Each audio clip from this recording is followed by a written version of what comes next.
Don't go away. Our feature film will begin shortly.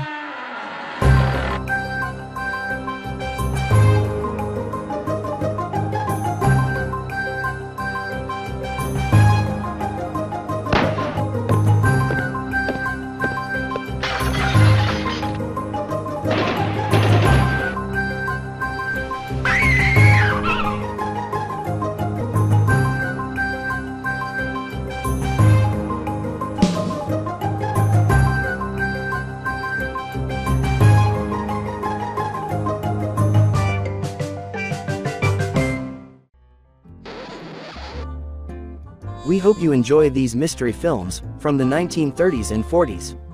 We sure enjoy bringing them your way. Attention Hastings Mystery Theater fans. Dan and Randall had an idea. They were considering giving our viewers a chance to win a free prize. That's right, free. Win a chance for a free prize from our mystery store. We could leave clues throughout a movie, and at its conclusion, if you can solve the mystery, you could be our lucky winner. How does that sound? Let us know in the comment section.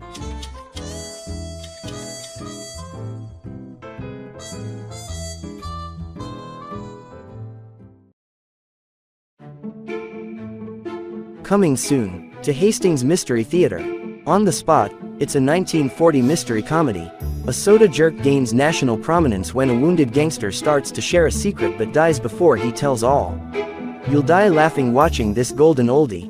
Starring Manton Moreland and Frankie Darrell. Good evening. Welcome to Hastings Mystery Theater. I'm your host and mystery master, Randall Schaefer. Tonight, the corridors of mystery take us back to 1943 for a Republic production entitled Mystery Broadcast. A young woman's radio show faces cancellation. Her show examines unsolved murder cases, and sometimes she solves them. But nothing that dramatic has happened in a while, so ratings have slipped badly. In desperation, she and a male friend decide to investigate a particularly puzzling case, hoping to raise the ratings of her show. Their investigation reveals a suspect who is soon murdered. Apparently, someone thinks they are getting too close to the truth. The radio crime investigator is played by Michigander Ruth Terry. She was born in Benton Harbor in 1920, and by age 10, she was singing in a local dance hall where her father worked as a bouncer. She won talent contests, performed with a vaudeville company, and had her own radio show all before the age of 12. She even had a New York City nightclub act, and she sang in fancy Miami hotels at the age of 16. A talent scout offered her a movie contract, and she made her first movie at age 18. But she grew disillusioned with Hollywood when her contract was not renewed. She had been originally signed by RKO, but they sold her contract to Republic because the head of RKO Studios was Howard Hughes, and he thought she was not friendly enough. It was widely understood around Hollywood that she had just refused to have sex with him, and Howard Hughes didn't like the word no from females, to which he had taken a liking. Ruth Terry is best remembered for the Western she made with Gene Autry and Roy Rogers. She is now in her 90s, still alive, and lives quietly in California. Let's return to 1943 and enjoy Mystery Broadcast.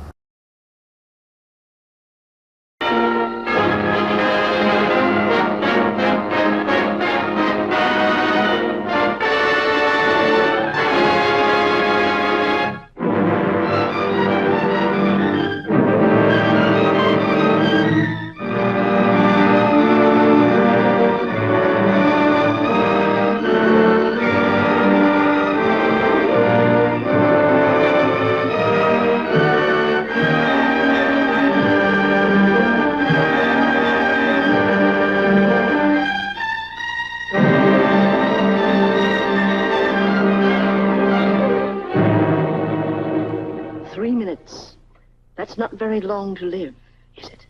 But there it is on that clock. All that's left of your rotten lifetime. 3 minutes. If you pick up that telephone, you'll have only 1 minute.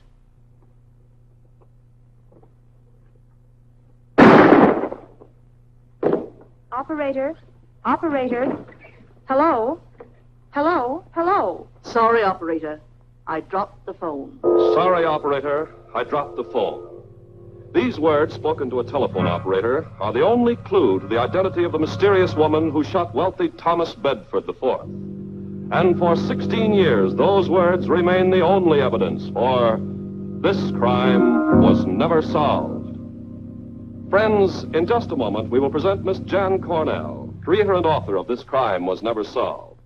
But first, a word about the one thing that is never a mystery, the undying popularity of Stanley cigarettes. Ladies and gentlemen, a sterling character ensures success. A Stanley smoke assures the best. So let's all light up a Stanley, shall we? It's my pleasure now to introduce the creator and author of The Stanley Show, a very delightful and charming young lady who has probed into more unsolved mysteries than the entire New York City police force. Incidentally, a young lady who is never without a Stanley cigarette. Miss Jan Cornell.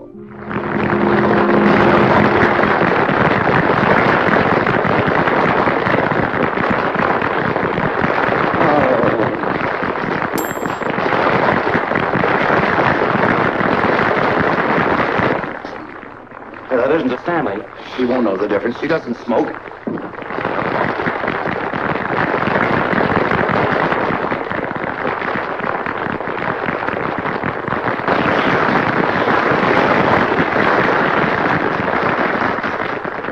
Thank you. Next week, we will again take you back through the years as we recreate another unsolved mystery. One that became famous as Murder at the Crying Pines. Perhaps many of you remember the case of beautiful Lenore Fenwick, whose unfinished autobiography was found beside her lifeless body. The year was 1931. The place, Lenore's isolated retreat in the Catskill Mountains Crying Pines Lodge. The murderer? No one has ever known or dared to answer that question. But next week, ladies and gentlemen, next week I will attempt to answer it. So when you tune in next Friday, you will hear something more than our usual unsolved mystery. You will hear a dramatization of Murder at the Crying Pines. And you will also hear my own solution to the strange death of Lenore Fenwick. Good night, everyone. The opinions expressed on this program do not in any way reflect those of the sponsor. Sorry, folks, we're a little late tonight. This is the Alliance Broadcasting Company. You see, none of that was in my script. It wasn't in anybody's script except Jan's. Well, Don, I know. You just ad-libbed a whole new show for next week. Whoever decided that you should be a detective? I did. You did? What right have you to? Look, Don, if you'll just give me a chance, I'll explain everything. That is, if somebody will please take this Stanley. It's not a Stanley. It's a cigarette. Well, It's all right, Don. We know what you mean. We've all tried them. Say, Jen, what's with you and this Crying Pines deal? Smitty, I've got to do something. Look at this. Oh, don't be so grabby. Jan Cornell, who specializes in unsolved mysteries, should try solving one for a change. The mystery of her missing fans. Here's a clue, Jan. Michael Jerome, detective. Same time as yours, but a different station. Well, A.J.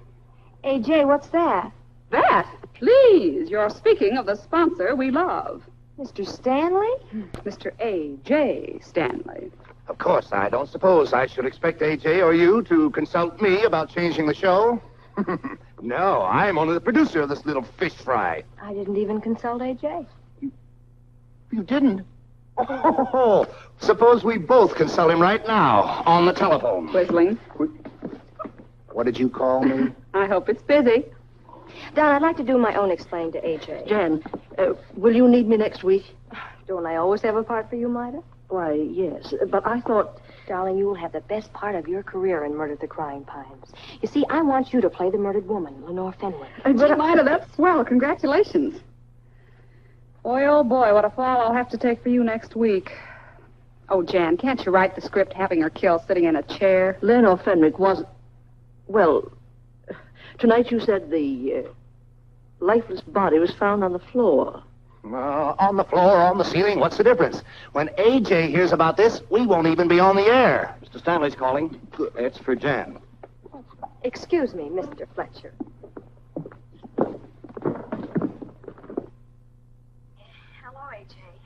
Jan, I just heard the show. Oh, you didn't. I mean, you don't. Tell him it's your idea. Yes, I thought it was rather dull in spots.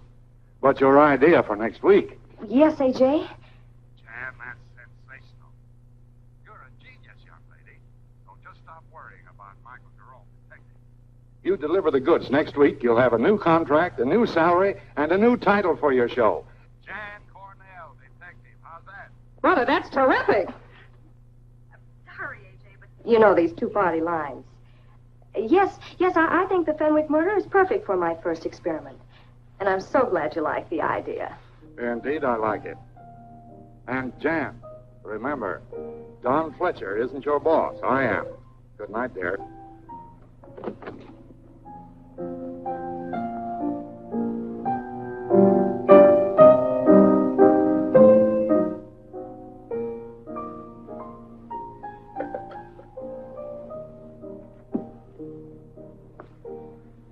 Hello, Eve.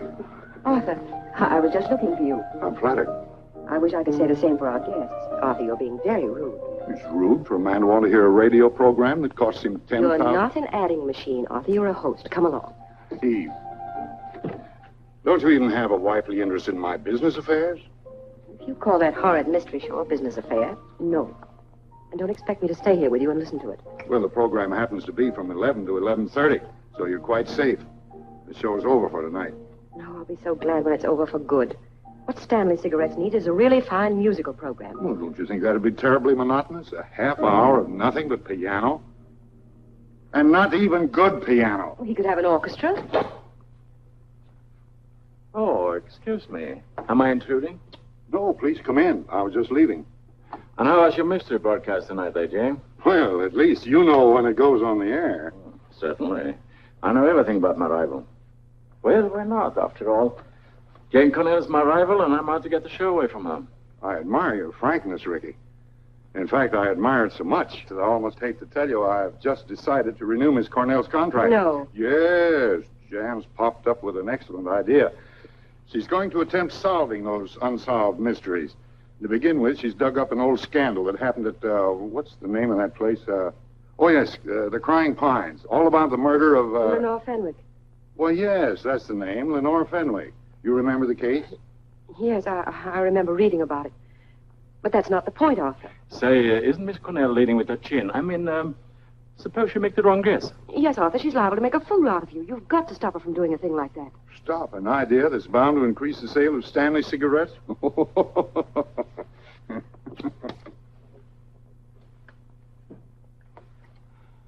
Well, then, someone else will have to stop Miss Jan Cornell.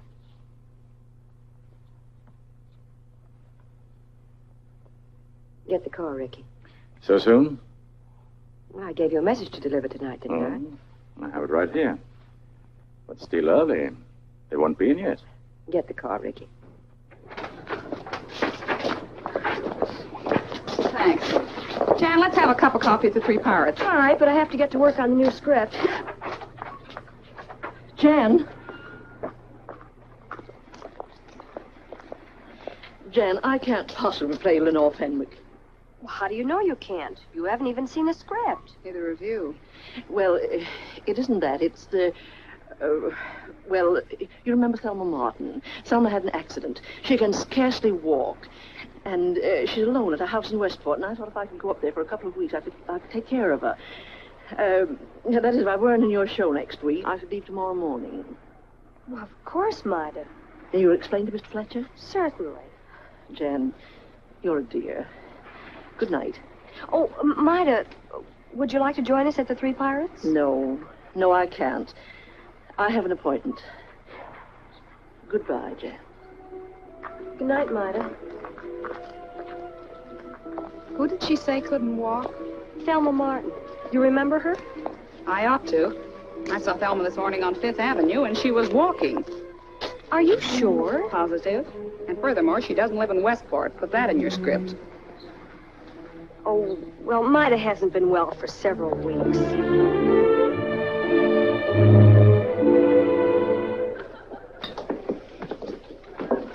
Well, if it isn't Miss Philo Vance. You mean the thin man's mother? Actors. Miss Cornell. Tell me, Miss Cornell, who killed her? Well, I know a lot of producers who'd like to. She was a horrible actress. Going to have a part for me next week? Well, she's going to have a show next week, isn't she? Well, isn't she? You bet she is. Don't let him heckle you, Jane. Well, look who's talking. Yes, Mr. Bill Burton, the head heckler himself. Oh, no, I heard your show tonight, and I think your new idea's swell. Well, you should. You're the cause of it all. Well, you mean my column this afternoon? Yes, your column this afternoon was almost my obituary tonight, insinuating that corny crime show on WRB is responsible for losing my fans. Of course it is, but you don't have to tell everybody. You know Mike, don't you? No. Hello. Sit down, Jan. Stop worrying. I'll make your Crying Pine show the biggest thing in my column next week. I don't need publicity. I need somebody who remembers the Fenwick case. Say, how about the files in your office? Say, there's something else she wants to ask you about Maida Kent. Now, wait a minute. One at a time, please. Say, Bill, Maida's acting awfully strange about playing the part of Lenore Fenwick. Oh, she's just a superstitious old actress. Well, it's the first time she's ever refused to play a part since the day you brought her into me. Bill, how long have you known Maida? One day longer than you.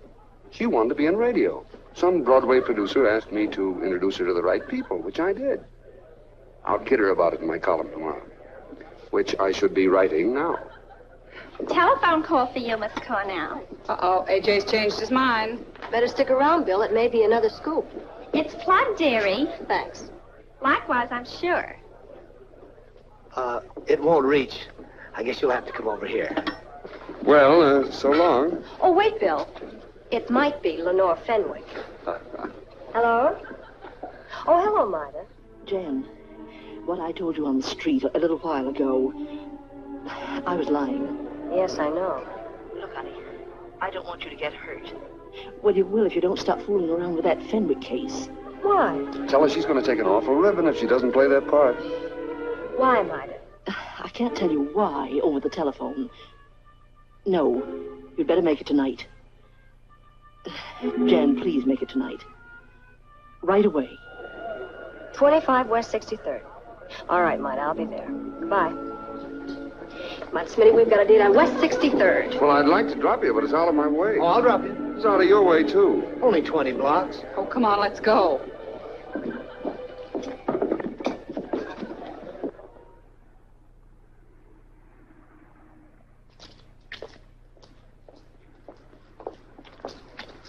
Well, this is it. I hope Maida's still awake. Yes, and I hope you can find your way back to the subway. Good night. Good night. I said good night, Mr. Jerome. Jerome? Yes. You see, things are different in real life. I suppose you expected me to fall over in a dead faint just because I happened to find out you're Michael Jerome, detective. Michael Jerome? Oh, how'd you find out? Your voice. Oh, yeah, but we're on the air at the same time. Well, I listened to recordings of all your broadcasts. After all, I want to find out what my competitors got that I haven't. Yeah, well, you won't find that out on record. How about tomorrow? Sorry. I'm always busy on Saturday. I'm free Sunday. Swell, I'll call you Monday.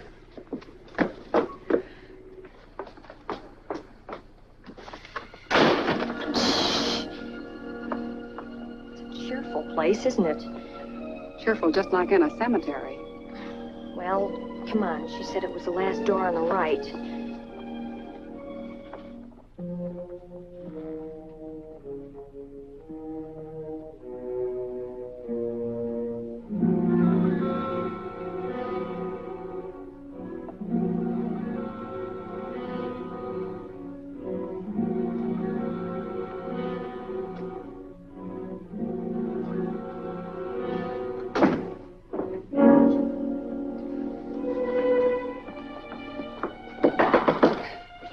Well, if she's asleep, that'll wake her up.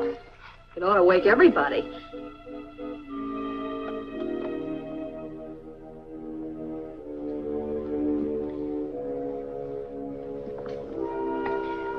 Maida. Maida.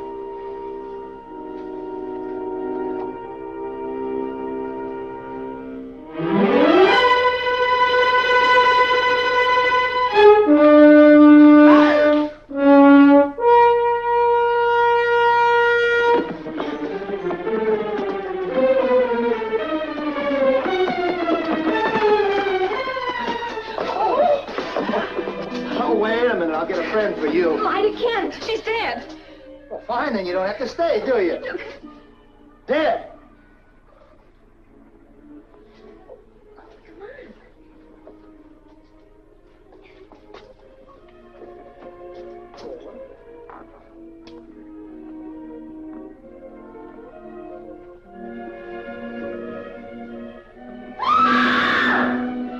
Anything you say will be used against you. Get back to your rooms. Hey, it worked. That's a line I used in my show tonight. Where you going? Well, I'm going to use a line from one of my shows. Let's call the police. We calling the police? Jan Cornell, crime specialist, and Michael Jerome, detective, calling the police? What would our public say?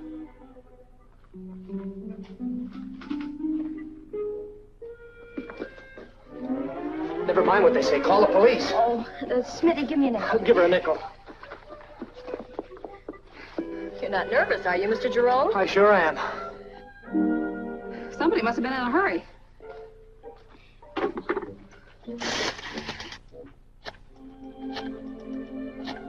Tell the police to bring along a couple of detectives. I'm not calling the police, Smitty. Hello? Hello, Bill. Maida Kent's just been murdered. Yes, Jan. I know you want some publicity for that Crying Pines show, but you don't have to overdo it. Yeah. Yes, I'll get the police there, just as soon as I tell the night editor. The scoop for the Chronicle comes first, you know. All right, Bill, I'll be here. Goodbye. Well, where's our big, brave bodyguard? In the rumpus room. Say, couldn't we just sort of wait for the police out on the front steps? You can. All by myself? Bill!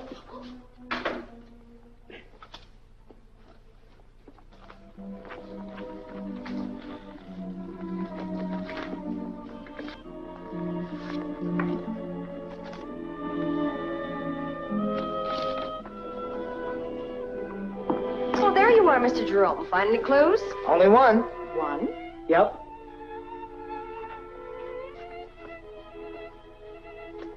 This. Well, that's strange. What's so strange? I don't see any picture. You're not supposed to. Somebody's taken it. Ah! She moved! No, she didn't move. She only fell when I... Oh, she just fell. Maybe she got tired of sitting up straight. Oh, how can you say such a thing? Poor Maida. Oh, please don't be afraid. Oh, I'm not afraid. Not anymore. Oh, if our sponsors could only see us now. Oh. I wouldn't want anyone to see us now. Would you, Smitty? I bet you two could really get romantic in a morgue. Hey, maybe they'll let us sit in the back seat on the way to the station.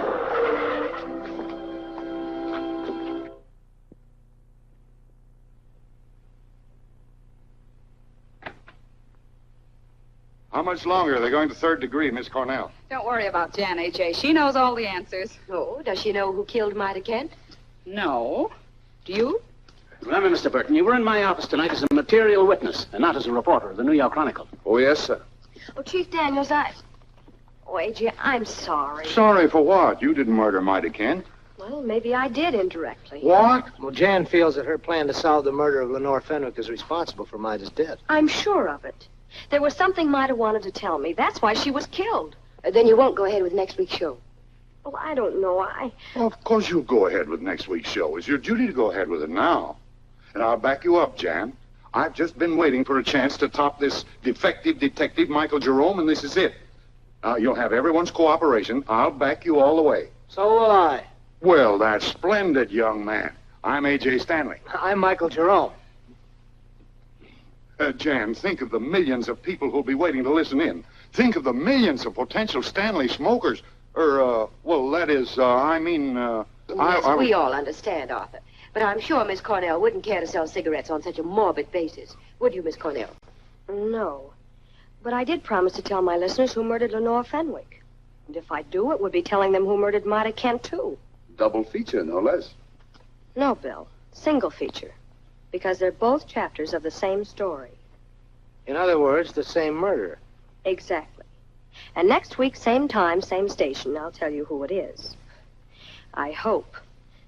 Well, come on, Smitty, let's go home, Now, shall wait. If you're going to play peekaboo with a murderer the rest of the week, no thanks. I'm going to stay right here. A cell with a bath, please. I'll get you an escort. Oh, Dugan. I don't need an escort. I'm not going anywhere. I'm going to stay right here just long enough to tell Mr. Dugan where I live. It's Plaza 63452. Oh, isn't that silly? That's my phone number. Well, goodbye, everybody. Did you get the number, Dugan?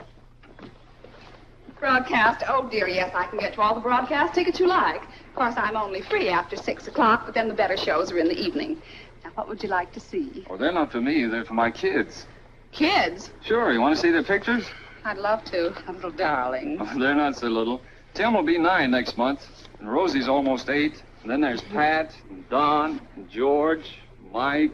Hey, you better get some sleep, Bill. Sleep? I've still got that column to write. Well, I'll call us a taxi. Call a taxi for yourself. I'm going with Bill. No, I'm not kidding about that column, Jan, and I write my columns at the Chronicle office. I'm not kidding either. That's where I want to go. I won't be any bother, Bill. All you have to do is turn me loose in that place where you keep pictures and clippings and old Chronicle files. In the morgue at 3 o'clock in the morning?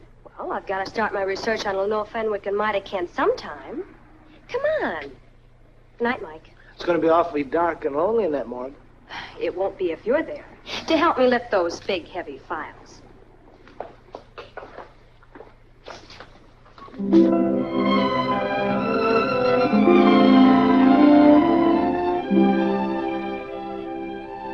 Night Owl special's down here, folks.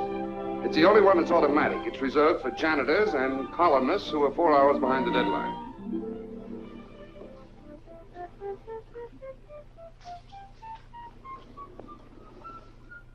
You kids were in Maida's room quite a while before the police arrived. Did you find anything? I mean anything that you didn't tell Daniels about. No, only that picture frame. You didn't take that picture, did you, Jane? If I did, I wouldn't be here now. I'd be home writing the finish to Murder at the Crying Pines. Because I think the killer got away with a picture of himself. Which way to the morgue, Bill? There it is, right there. Walk right in. It's always open. I'll be upstairs if you need any help. What's the matter, Mike? Lose something? Just some of my boyish illusions.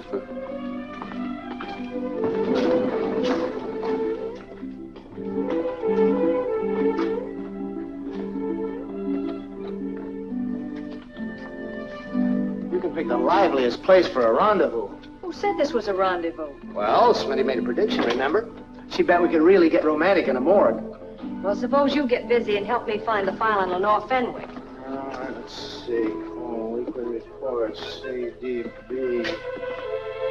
46, then case histories, Jeremy Jepson.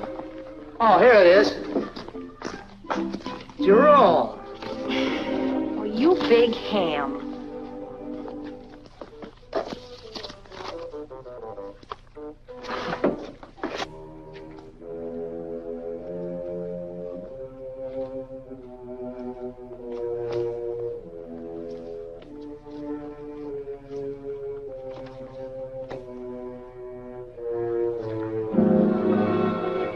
Hello.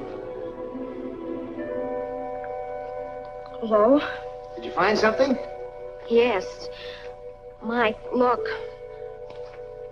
Well? What do you want?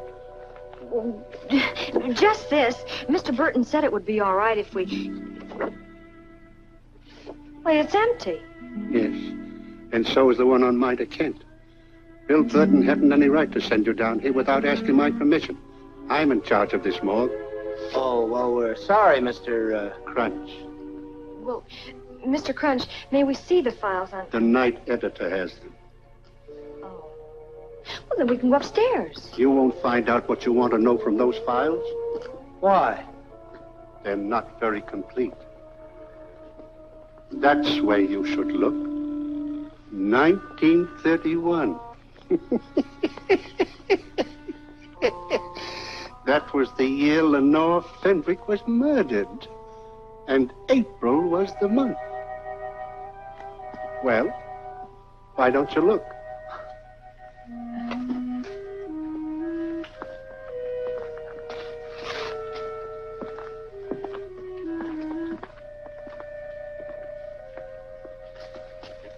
May I suggest September?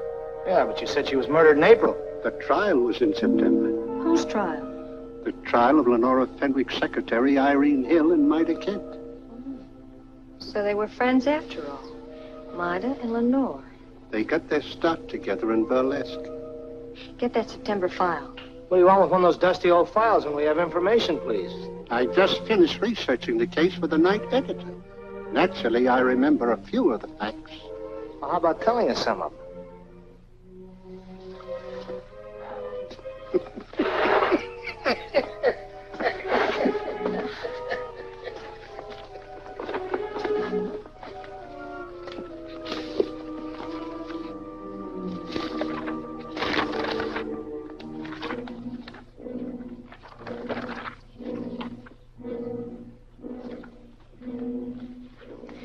Lenore Fenwick.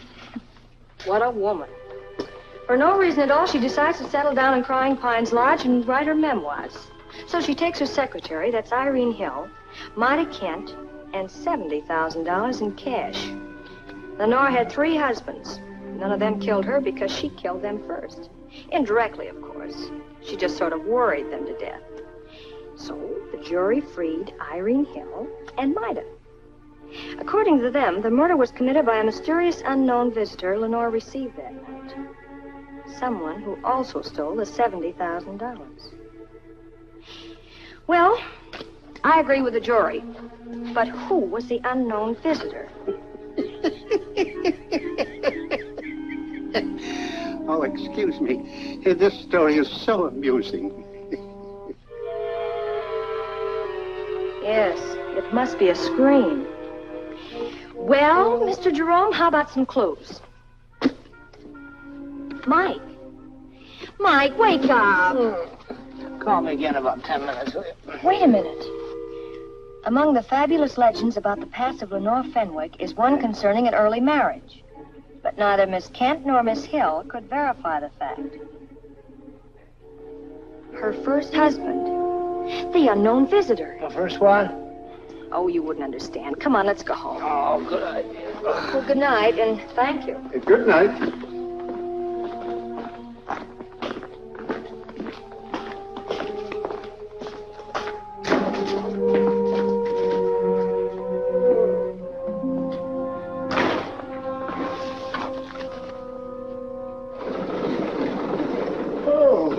Of course, the most important question is, who was Lenore Fenwick's first husband? Before that, I've got to find out what became of Irene Hill. Well, Mike, you've been swell. Thanks. Now, maybe I'd better take you home, huh? Oh, don't be silly. I'm wide awake. Good night. Good night, Mike.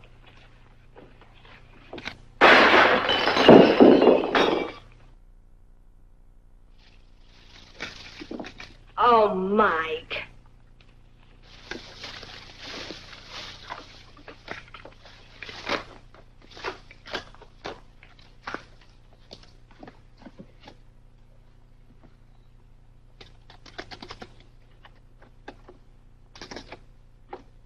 Oh, dear. Smitty's put the night latch on. Here, step aside. Fix it.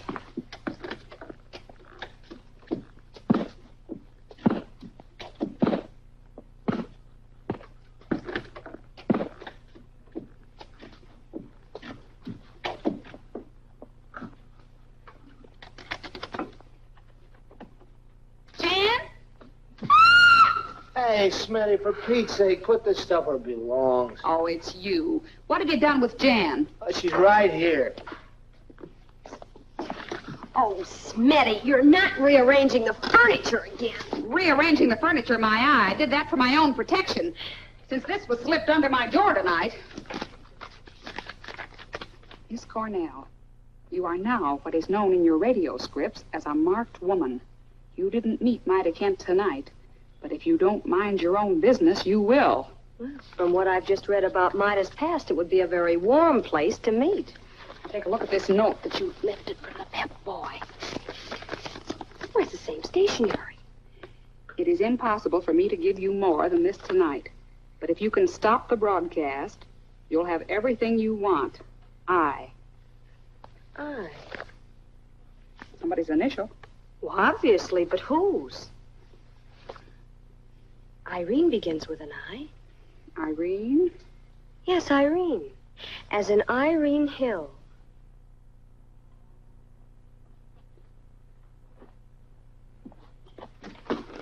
Oh, hello, Don. I was just asking Smitty when I could expect the script for Murder at Crying Pines. Smitty doesn't write my show. And you don't answer your telephone. I've been very busy writing. Where's the script? Don't worry, Don. You'll get it. When? Just as soon as I decide who murdered Lenore Fenwick and Maida Kent. Well, new sound effects for my show? No, it's Uncle Don's bedtime stories. Tonight he's telling kiddies all about a man who gets his head bashed in with a nice, dull meat axe. Well, what about the sound effects for Crying Pines? Are you kidding? No, I mean I want a very unusual sound effect. The sound of pines crying in the wind. Huh? Yes. Most of the action will take place at Crying Pines Lodge, so make those trees sound good and gory. Why can't you be like other authors and write about pines that sigh? I've got a lot of sighing pines, whispering ones, too. Here, take your pick. In one of those old newspapers I read, a reporter said the night Lenore Fenwick was murdered, those pine trees sounded like a chorus of crying women. Now, where am I going to get a recording of pine trees that sound like that? We're going to make one tonight at Crying Pines Lodge. Well, of course. Why didn't I think of it? Hey, what am I saying?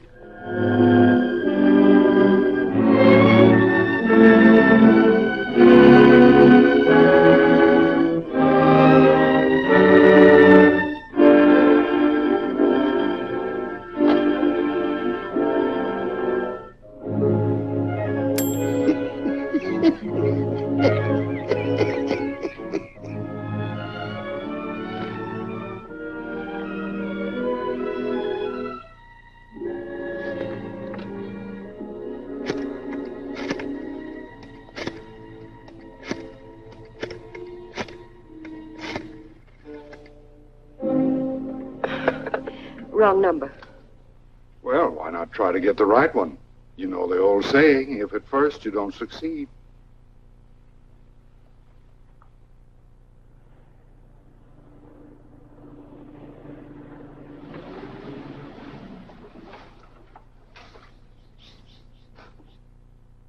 Well, come on, let's get to work. Let's don't. Let's go home. Go home? We just got here. I know, but hey, wait for me.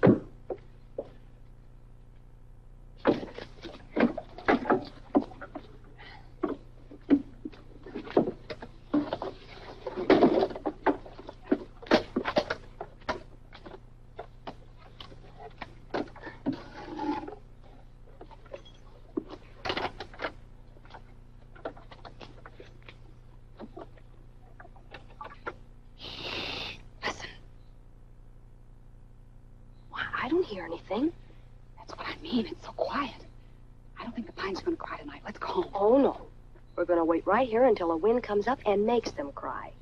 A wind? Yes, dear, a wind.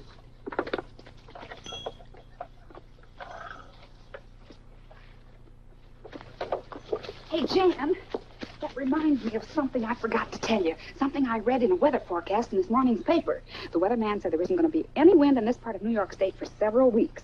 He didn't say why. He just said something to do with elements and things like that. So as long as the elements are in that condition, well, there's just no use waiting for a wind. We can just... Jan, what's that? That, Smitty, is the wind. The wind and what else? The pine trees. They're crying, Smitty. Listen. It's just like music, isn't it? The kind they play at funerals. Well, hurry up. Turn it out. We've got to make a record of that before the wind stops. And bring my flashlight. Say, put it close to the tree so it'll pick up the sound.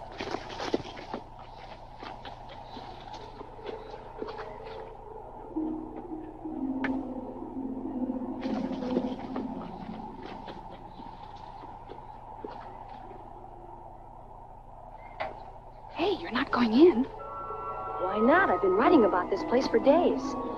I'd like to see what it really looks like.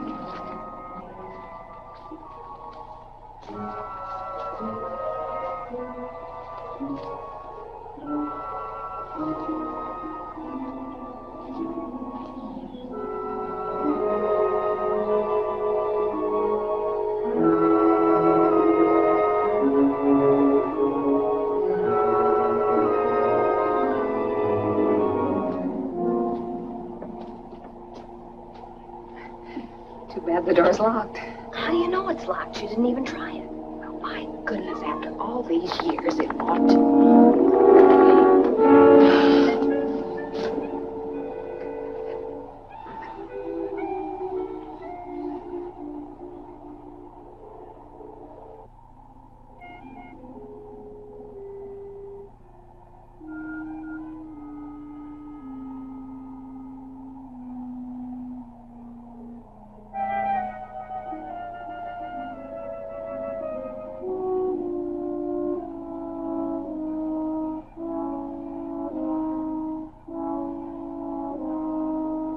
Jan, let's go. Don't you think we ought to make another record? 3 minutes to a side is enough crying pines for me. If it's a good record, let's play it back to make sure. Those pines make so much noise, we wouldn't be able to hear it. We'd be able to hear it in here. In here? Yes, with the door shut. With the door shut? No, thank you. The next time I shut a door, it's going to be on that little old car outside, and we're going to be on our way back to New York. Smitty, please, what if we get back to the studio and find we've made a bad record?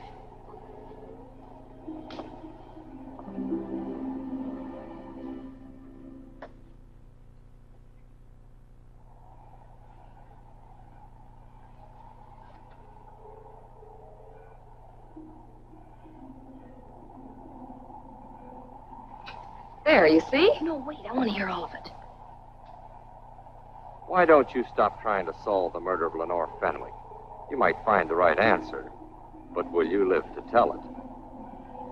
Well, don't look at me. It came out of there. I know, but... Don Fletcher.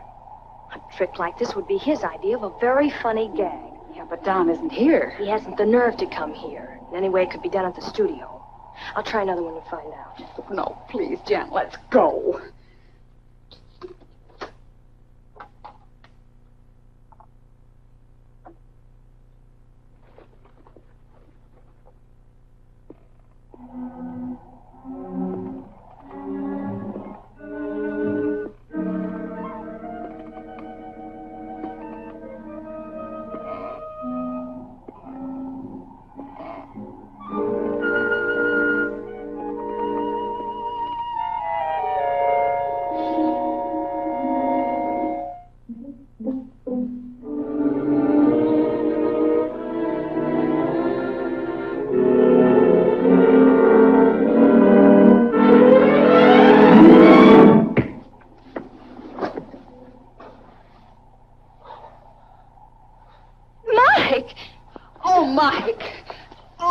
Glad to see you. Yeah, do you like me better with this hole in my head? Come on, let's go home. Wait a minute, I don't want to go home. That's because you don't know what somebody just said on that record. Maybe he does. What? Oh, Jan, Mike wouldn't do a thing like that, would you, Mike? Why, of course. Do a thing like what? We'll tell you all about it when we get home. All about what? What's happening? Why is she homesick all of a sudden? Mike, how long have you been here? Why, just a few minutes. I parked my car down the road, walked up to the lodge and up the steps. As I was saying,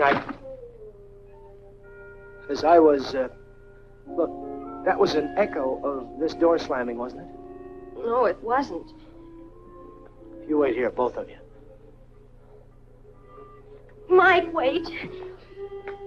Here, give me that flashlight. I'm scared of the dark.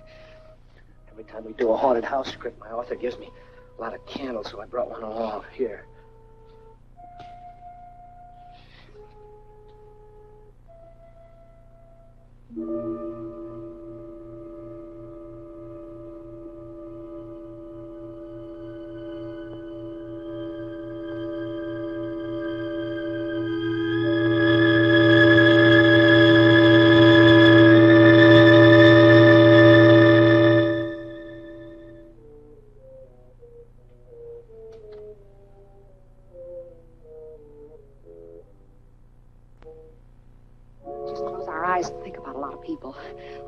Dancing in cafes and walking up and down Broadway at high noon and traffic cops all over the place and... Jan!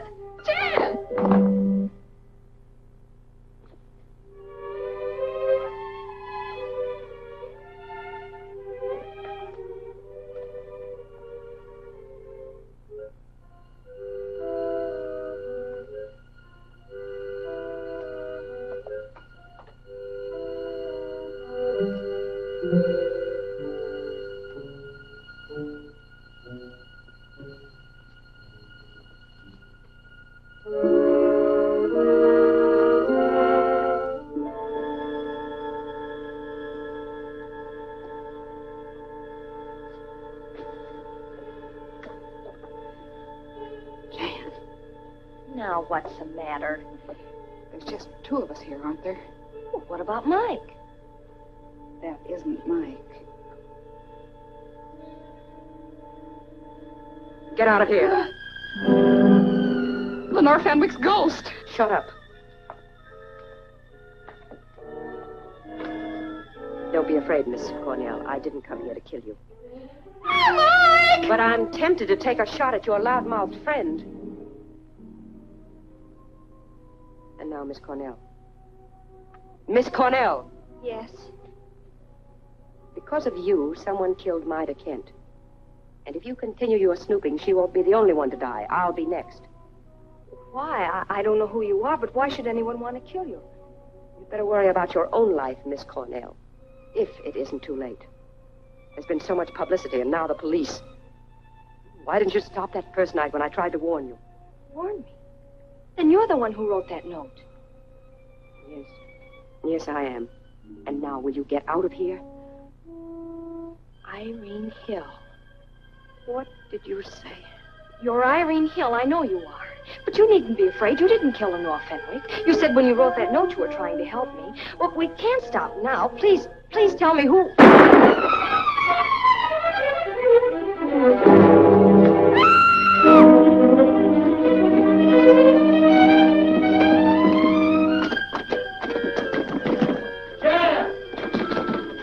It's Mike! Mike! Stop playing games and let me out of here. Now, what's the idea of locking me? Uh-oh, somebody else must have been murdered. The only time I ever get a tumble from Jan is when somebody's been bumped off. You ain't kidding, brother. What? She's right, Mike. This time it's Irene Hill. Irene Hill? The craziest thing happened. She was pointing a gun at us, and it must have backfired. It didn't backfire, Mike. There's someone else in that room. Well, we said we all kind of sort of go on home. There's a door over there.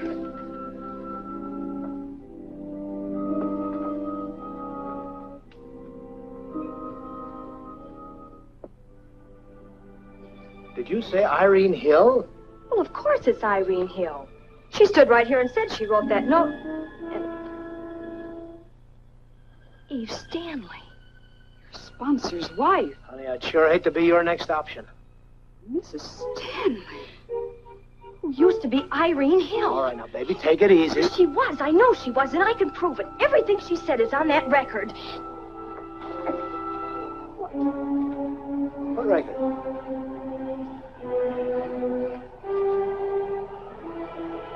Mike, what am I going to do now? Well, personally, I like Smitty's suggestion. Let's kind of sort it all, huh? Yes, I knew her as Eve Bennett. We met for the first time 8 weeks before our marriage. That was 5 years ago. 5 years ago tomorrow, to be exact. Mrs. Stanley was always very vague regarding her past. All her personal effects are at your disposal, but I doubt very much if you can do a better job of searching than I did. I found nothing to indicate she was ever known as Irene Hill. But what she said to me about the note, doesn't that prove she was? Yes, and so did the record. Mr. Jerome, I'm asking you for the last time. Did you ever see or hear that record? Oh, no. None of us heard that record. We've told you that. How could we when it's been stolen? But I heard Mrs. Stanley in person. Get the creeps just thinking about it. Please, Miss Smith, not again. Chief Daniels, don't keep me in suspense any longer. Are you going to stop my broadcast? I should think you'd want it stopped if you can't name the murderer. And even if you could, in view of Mrs. Stanley's death, well, I think broadcasting it would be in very bad taste. Fletcher. I'm sorry. But this is hardly a matter of taste. More than anyone else, I am responsible for what happened. After all, I encouraged Miss Cornell to become a detective. And I'm not going to stop encouraging her now.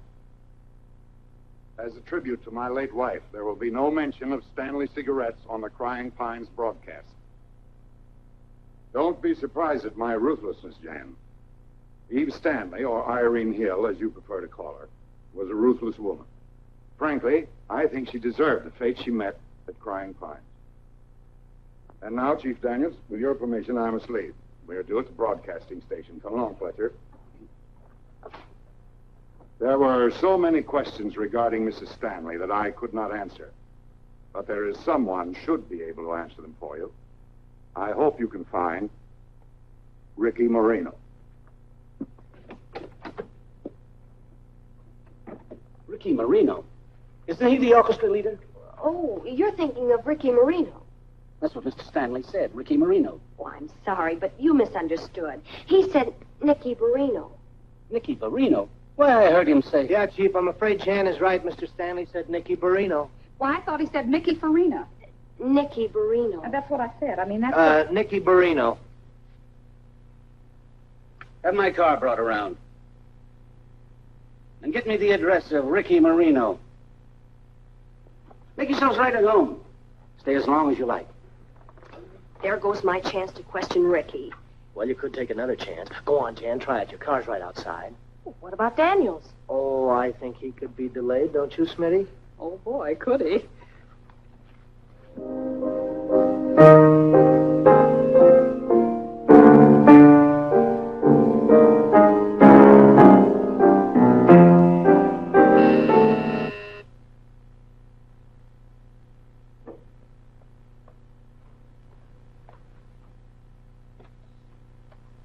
Hello.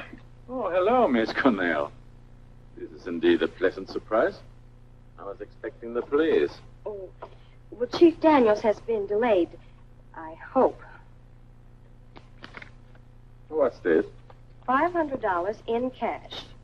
As you know, Mr. Stanley pays me for writing a radio program. And I'm in the habit of paying everyone who contributes to that program. Uh-huh. And my contribution? Mr. Marino, did Eve Stanley ever tell you anything about Lenore Fenwick's first husband? Miss Cornell, I don't know the answer to your $500 question. I see. Perhaps 5 of the $100 ones. Well, I could try. Won't you sit? Thank you. Did you know Eve Stanley when she was Irene Hill? No. For some unknown reason, I never get to know women until after they are married. You know, until last night, I don't think anyone except Maida Kent knew Eve's true identity. Well, what about the murderer? You almost found him last night at the Crying Pines, didn't you? Did you ever deliver an envelope to Maida Kent? Many of them. So many of them, in fact, that I became curious. Of course, there was no use asking Eve for an explanation. But I thought Maida looked the type who would talk after a few drinks. And she did.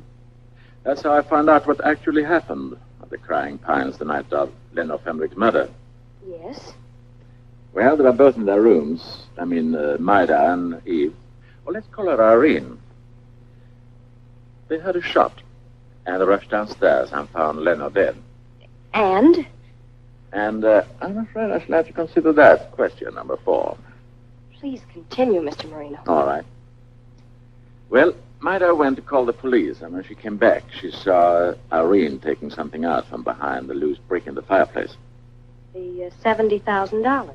Yes. And she hid the money somewhere in the lodge and promised to meet Maida a year later at the Crying Pines to divide the money. Maida Kent, she kept her promise, but Irene Hill, she didn't. It was first years later that Maida found out who Mrs. A.J.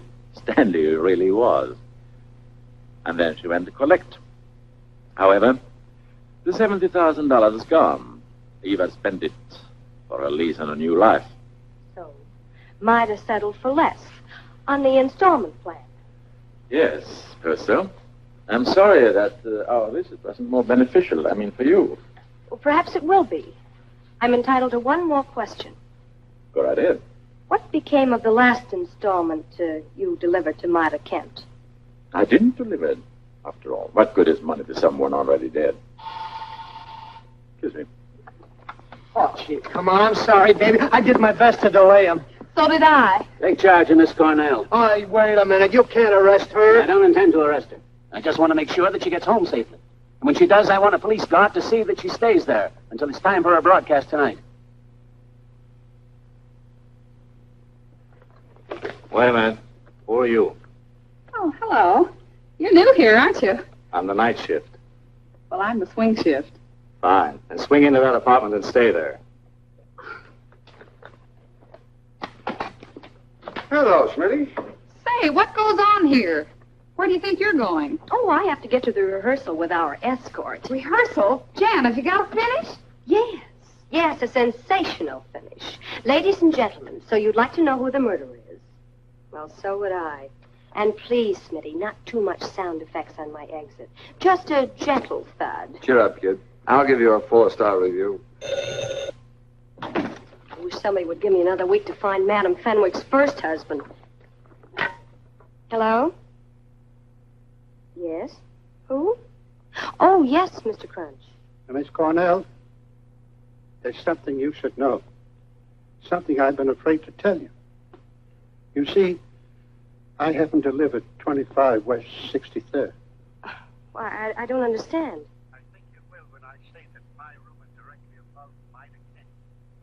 And that night her radio was playing very loudly and I went to complain. I turned the radio off. At first I thought she was asleep at the desk. And then I saw the picture. I took it. Maida Kent and Lenore are in the picture and there's someone else. A man. Who is it? I'm afraid. I'll leave the picture in the Fenwick file here in the morgue. Please don't tell anyone. And if you come, I'd advise you to come alone. Bye.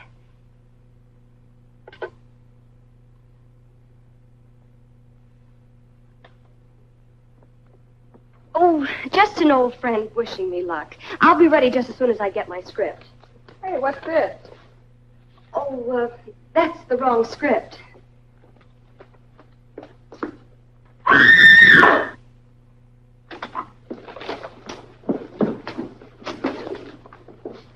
In there.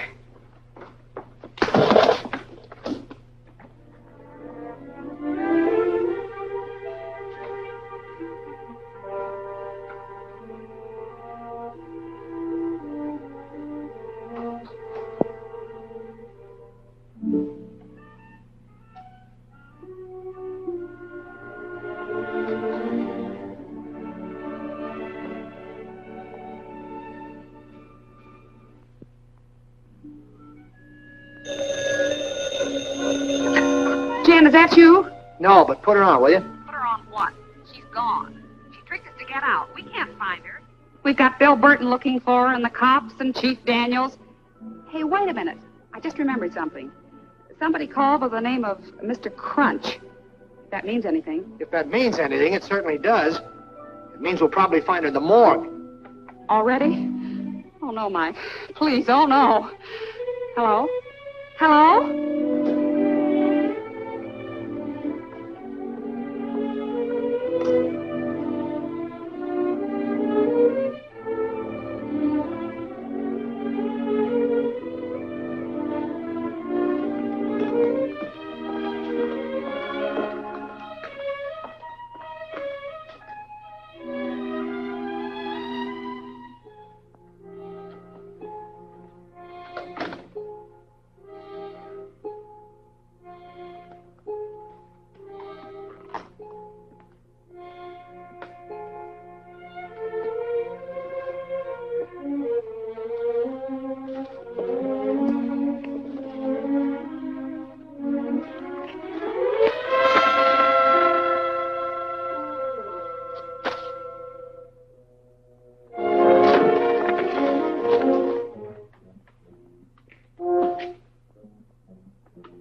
Mike, hurry, take me to the studio. I've got to finish for the show. But, honey, what about you? Are you all right? All right. I feel wonderful. I feel terrific. Mike, I feel...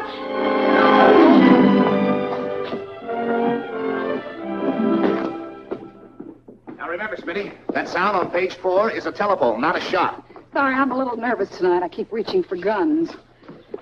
I've rehearsed without a last page. Now I've got to have one for rough timing. But, Don, there is no last page. It's strictly ad-lib. I don't care what it is. I've got to have some reason. All right, Fletcher. Of course, it may be a good idea if you let someone know what you intend to say. Well, I was only thinking of your own safety. Naturally, after tonight, I'd want to put you under contract for the rest of your life.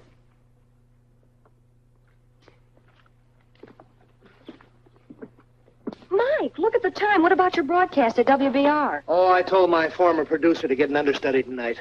Your former producer. Yeah, and he said he'd love to get an understudy for the rest of the season. But, Mike, you can't... I brought you special guests.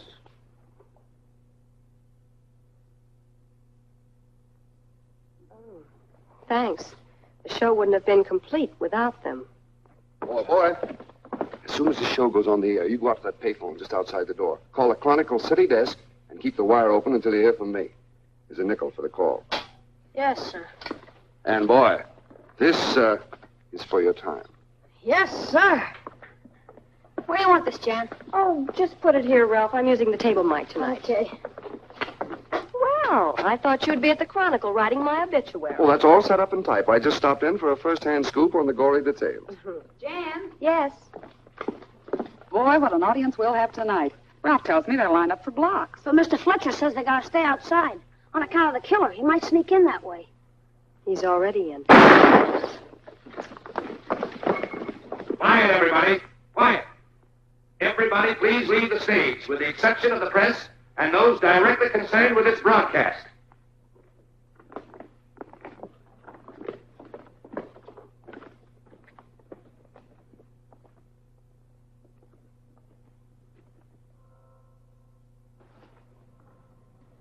Anybody go in? No. Nobody in or out. The broadcast will be over in 3 minutes. It's about time for that mastermind to tell us how to solve a crime. The elevator descended slowly, bringing Jan Cornell closer and closer to the first floor. Finally, it stopped. The door slid open, and then... Mike. Jan, are you all right? Of course I'm all right, Mike, but hurry. You've got to take me to the studio. I've got to finish for the show. You've just heard a dramatization of the story of Lenore Fenwick's murder at the Crying Pines and the deaths which followed in its wake when Jan Cornell decided to solve the mystery. And now comes the real-life climax to this stirring real-life drama, the moment you've all been waiting for. I present the young lady who has given this program a new title. This Crime Was Solved, Miss Jan Cornell. Good evening. In the drama you just heard, every character was called by his or her true name, with one exception. The one I call simply Mr. X. Mr. X, as you now know, is the former partner of Lenore Fenwick and Maida Kent in burlesque. It was his love for Lenore which proved to be his downfall. For Lenore's evil mind created a swindle which the adoring Mr. X performed. The swindle was successful for Lenore, but it sent Mr. X to prison. And Lenore forgot him until years later at Crying Pines. Tonight, Mr. X makes another unexpected appearance. It is now my duty to introduce him. It is not a pleasant duty because I'm about to introduce a friend as a murderer. Ladies and gentlemen, Mr. X is...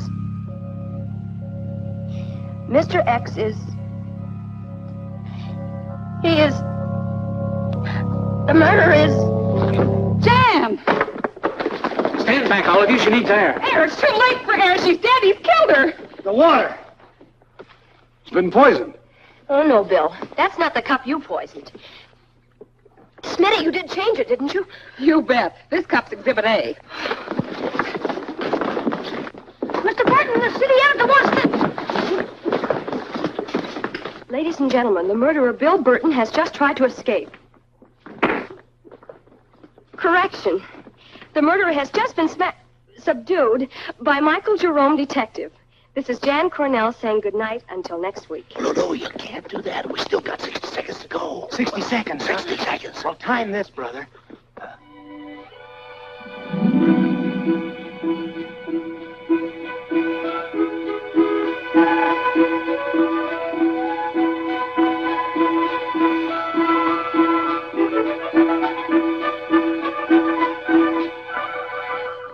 Thank you. This is the Alliance Broadcasting Company.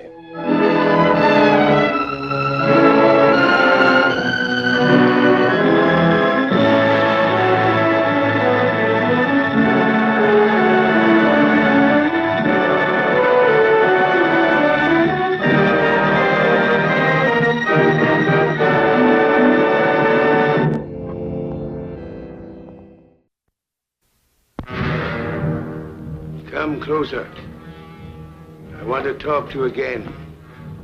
I want to tell you of a story more mysterious than the Maltese Falcon. An adventure more dangerous than across the Pacific. An amazing tale of desperate people clashing against a background to danger, where life is cheap and the stakes are high. An astounding story of violence, intrigue, and treachery, where every man is someone's enemy. Every woman in someone's pay. You'll meet a fascinating woman of mystery on a perilous mission. A fearless, two-fisted American adventurer. A sinister master of espionage. An enticing provocateur. And you'll meet me. Who are you, anyway? Between the eyes is a good place, Mr. Barton. It's quick and sure.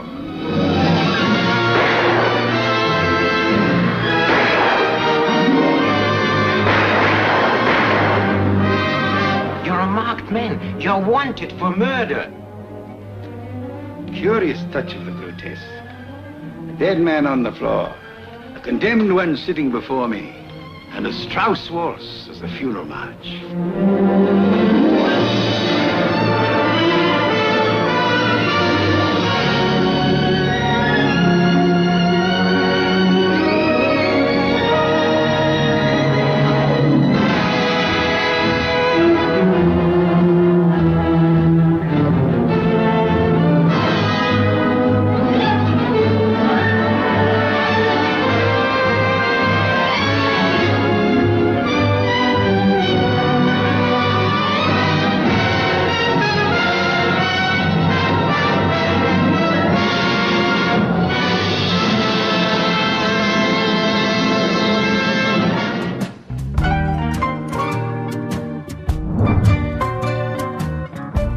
It seems that nowadays, Hollywood churns out movies that are just carbon copies of one another. There's no denying that Hollywood is losing its originality. When CGI effects look, well, too unnatural and unconvincing, it can be difficult for viewers to suspend their disbelief and fully engage with the storyline. Most modern movies are sadly lacking, due to poor writing, so they try to make up for this void with flashy distracting special effects, and an over-reliance on CGI, with too much action, and have at least 9 times more profanity and foul language than films made just 45 years ago. They also have 5 times more sexual content, nudity, violence and gore. Many older movies were more realistic and focused more on the plot and story rather than special effects. Scenes shot on real film, with real sets are far more believable. Hollywood's golden age focused more on character development and conversation. We're not saying that there weren't any real stinkers made back in the day, but the age of the glamorous star may be gone forever. Do you agree? Please feel free to share your thoughts on the subject in the comment section below. Also take a look at this movie's description, and you'll find a link to a bonus film to view, and consider purchasing one of our mystery themed products, and your donations are greatly appreciated.